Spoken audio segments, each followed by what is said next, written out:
I thought I would talk just a tiny bit about color. So what I'm thinking about is I want to do a little negative painting, but I want to make it very colorful.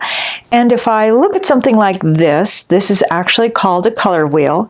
And what that means is that obviously we have a lot of color, but if we take our yellow and our purple, that would be the colors on the absolute opposite side. You would look at the colors that you have in your palette over here, but these two colors, when they're side by side, are going to look really bright.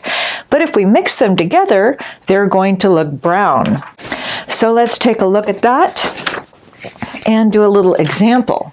I'll scoot this over so I can keep these clean for just a second. And if I took, let's say, my yellow over here, put that right there, that's going to look nice and bright. And then if I took a purple and put that there,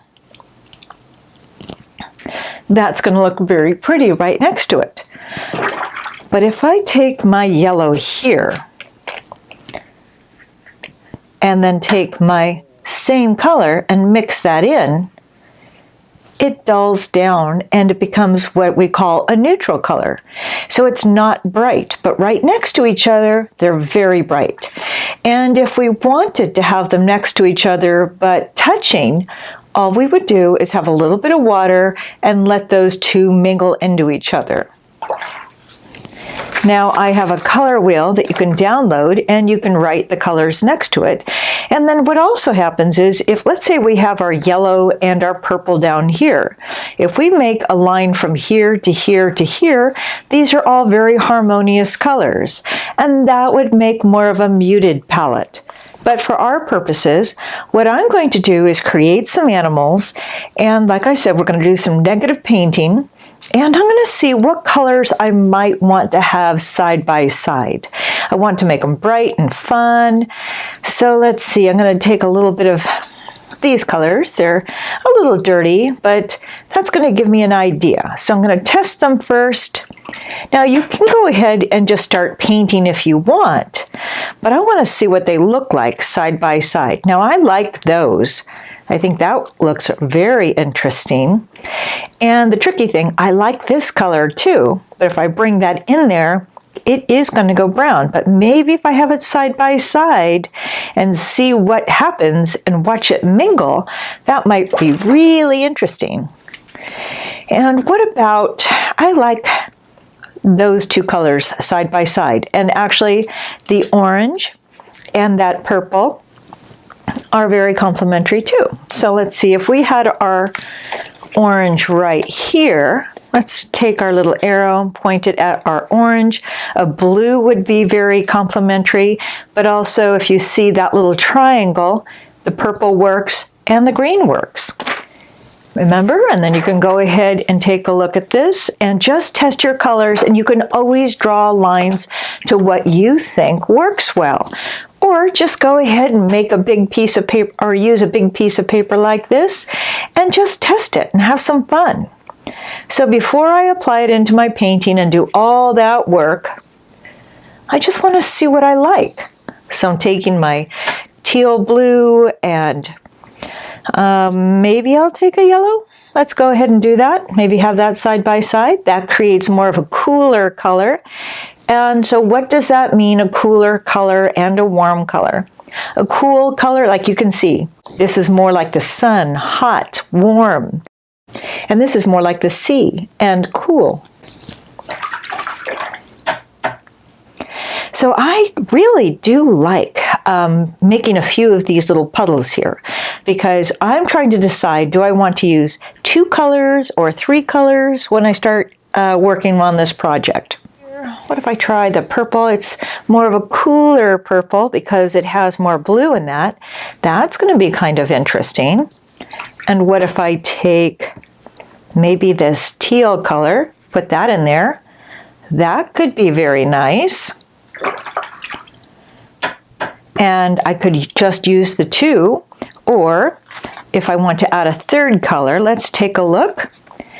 Let's see, we've got our purple. I'm going to turn this around to my violet, which is pretty much what that is. We have a blue-green over here. just like that.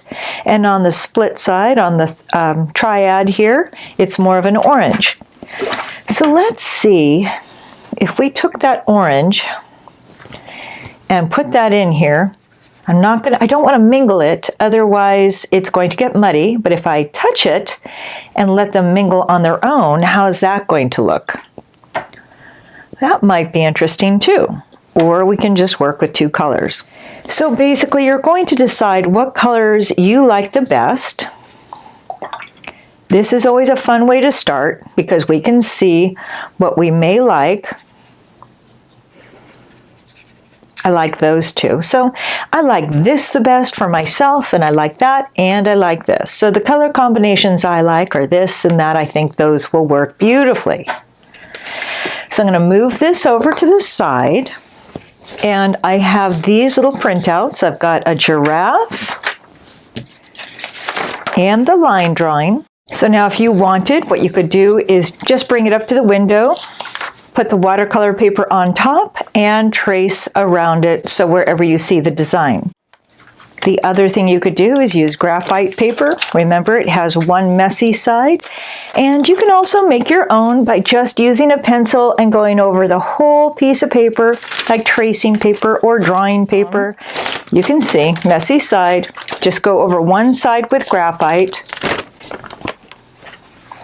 Then we'll take it to our pad of paper here.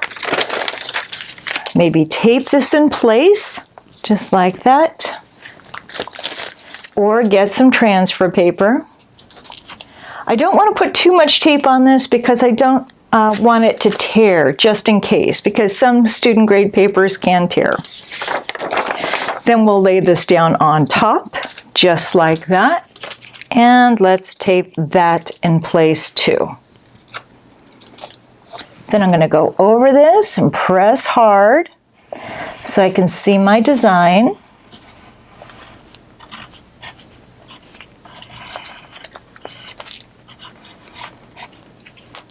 And you can take your time. Or you can use that line drawing that we had, that one if you want. Or you could even use that other piece of paper there with the lines and just simply fill them in. Let's go around it. I'm working my way down. And as you're doing this, you may want to check before you do, oops, it moved. You may want to check. You can see that it's transferring, so that's great. And then I'm going to continue on. Just go ahead and get all of those spots on.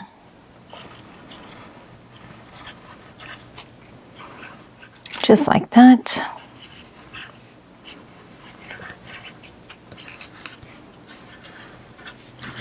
Okay, and hopefully it all transferred.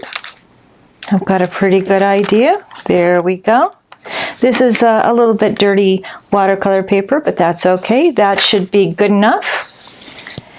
And then thinking about the colors, I'm going to go ahead and put that together because I'm using my spiral bound book here, so that way I can keep track of all those fun projects I've done.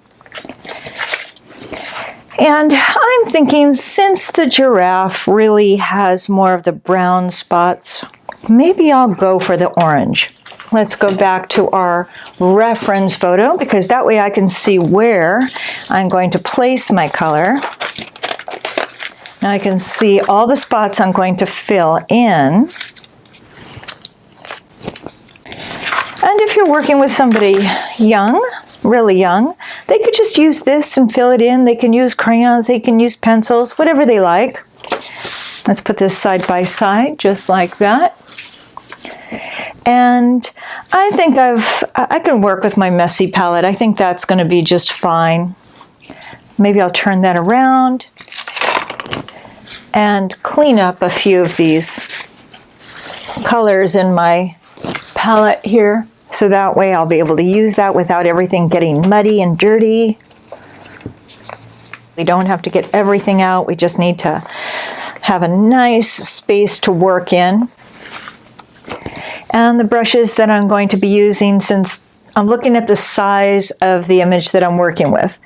Now, I've got this little brush here, which is a flat brush. I've got a small number 8 round brush, or one similar to that. They're both the same size there. I have a number 3 like this.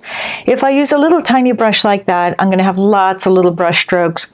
If I use a brush like this, it's going to cover the area very quickly, but it may not lay down as much water as I want, and it might give me more angular strokes.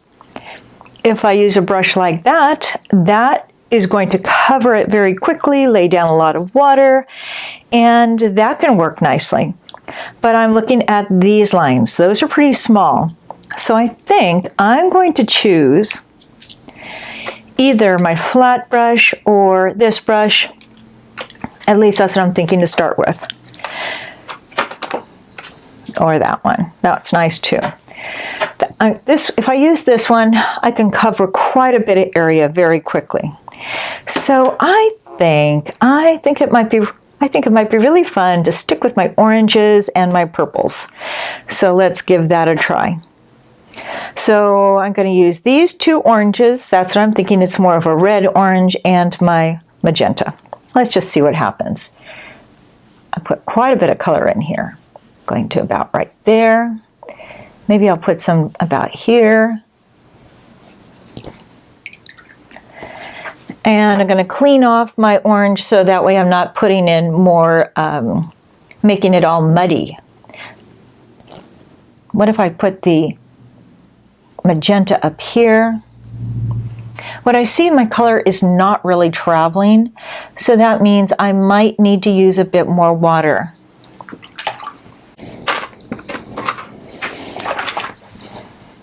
So I'm going to play with this. I think I was going too thick and pasty, and then the color doesn't move.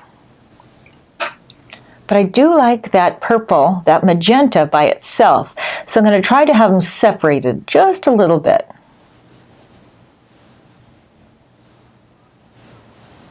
This, I've switched over to the smaller brush so I have a bit more control. And I could have also stayed with some other colors. So play with it, see what you like. You don't have to use these colors. This is just what I chose because I thought it might be interesting.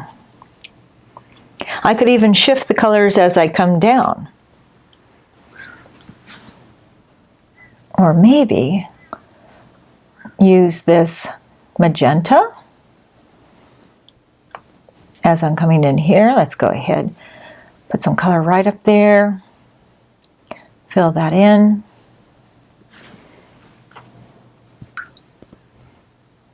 Get some of that orange.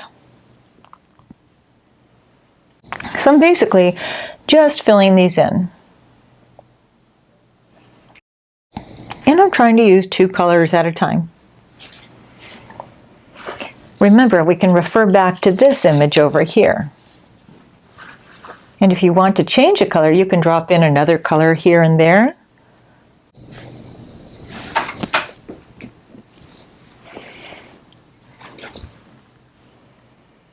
Let's go ahead and work our way down.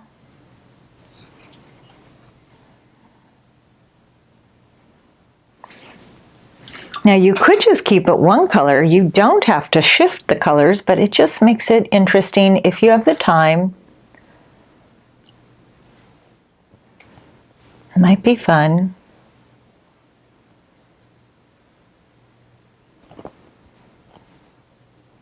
So we're painting the spots, not necessarily all the details.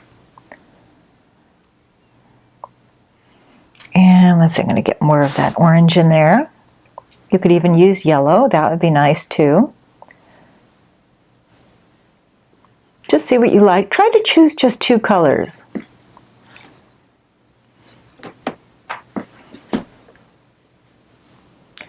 And we're just going to go right up to those pencil lines.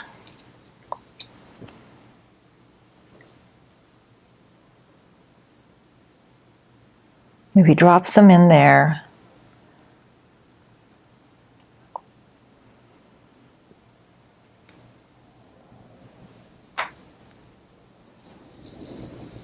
maybe a bit more over here. Fill in those spots.